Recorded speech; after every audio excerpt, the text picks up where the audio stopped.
Hi everyone, I'm Russ. Mark. And this is a spirited endeavor. Priming the Pump Edition. That's right. All right, so we're going to visit a Laphroaig. Yes, we are. Now this one is a little different than your standard Laphroaigs because this one was finished in sherry cask. So this one is a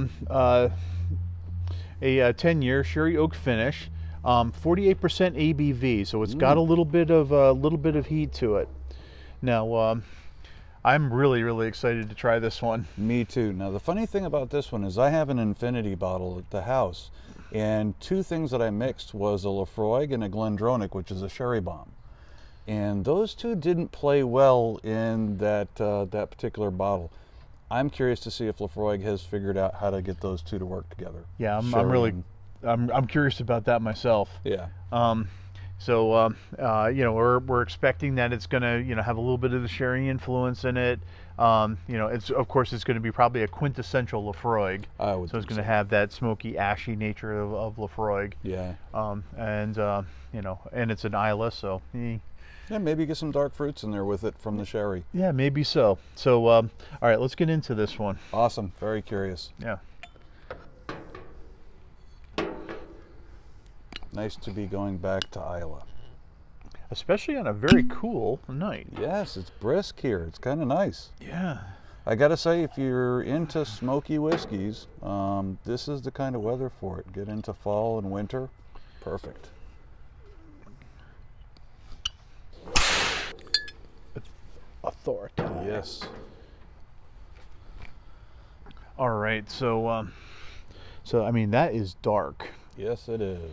Now, like really dark. That is really dark. And it's got that reddish tint that you've brought up previously. Yeah, yeah. I just noticed sometimes with sherry, you know, it's not like it's like red or there's a red cask in it, but there's just like this little hint of rose gold, you know, in the amber. I agree. And you know, I've just noticed it a time or two, and it's certainly not in all of them, but when you see that, it just makes you kind of think, maybe there's a little something in this. Mm-hmm. Yeah, no doubt. Now, Laphroaig does not add color. They do not chill filter, so this is what basically came out of the cask. Yeah, probably proofed down a little bit, but yeah. But it's still 48% ABV, so that's no slouch. That's no slouch. All right, it is a oily whiskey. It's actually a little thicker in the glass. We just did a Kilchoman, and it was a little thin in the glass, but had good oils. Agreed. This is thicker in the glass and has good oils. Yeah, no, I'm noticing the same thing. Oh.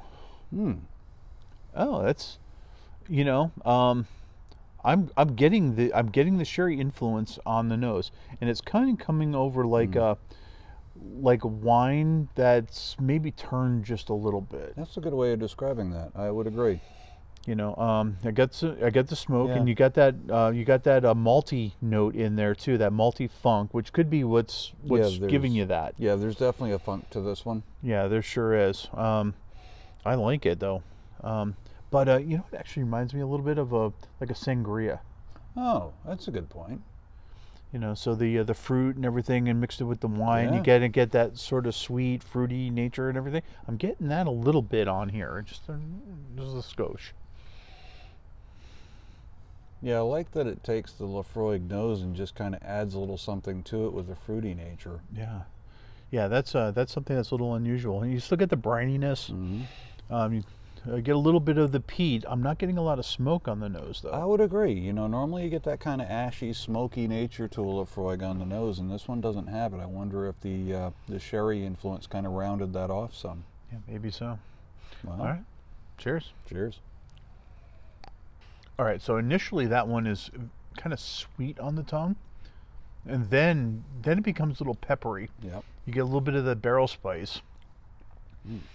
And it's more like a chili pepper, you know, like a little bit of a chili pepper bite to it, and it kind of just sort of gets on the middle of the tongue, and then eventually it kind of creeps around to the sides of your mouth, and then I'm getting a really smoky, ashy nature.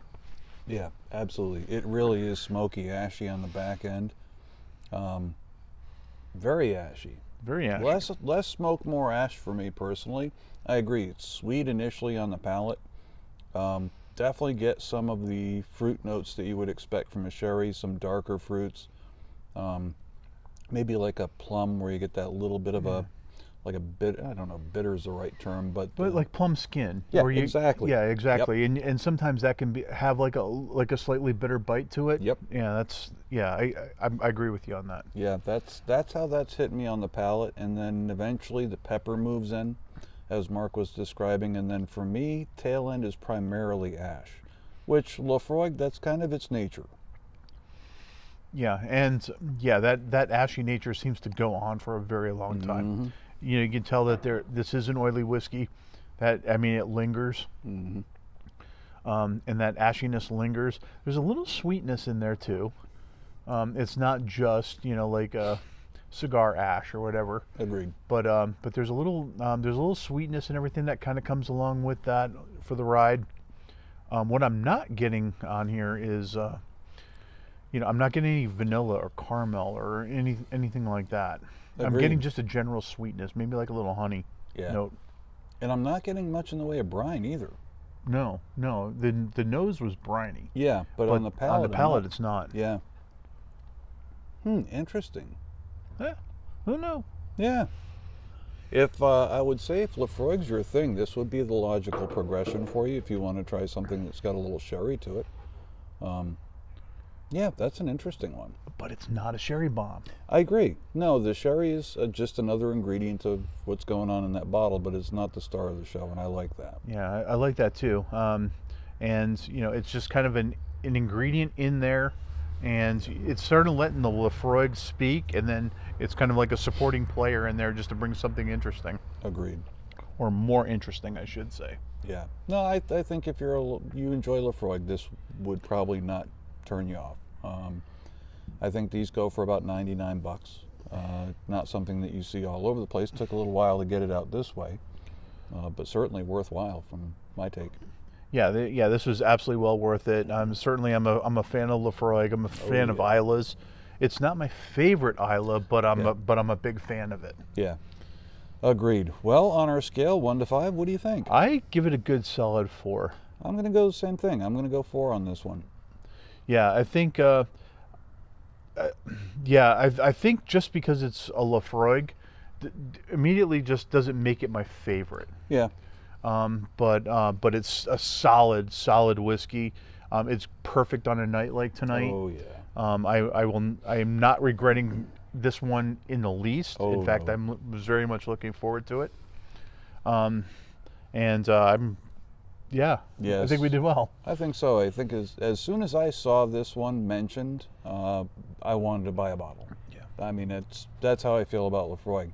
That said, I don't know if it's the contrast between the sherry and the Laphroaig, but there's something about this where the ashiness stands out more on the finish for me than a normal Laphroaig does, and that's a little off-putting. But aside from that, it's pretty much what you would expect, and I think 4 is a perfect score for it. I think that's a great score for it. I think it's a solid 4. Absolutely. Yeah. Well, awesome. Thanks for joining us, everyone. Yeah, we really enjoyed you hanging out with us. Take care. All right, bye. Bye.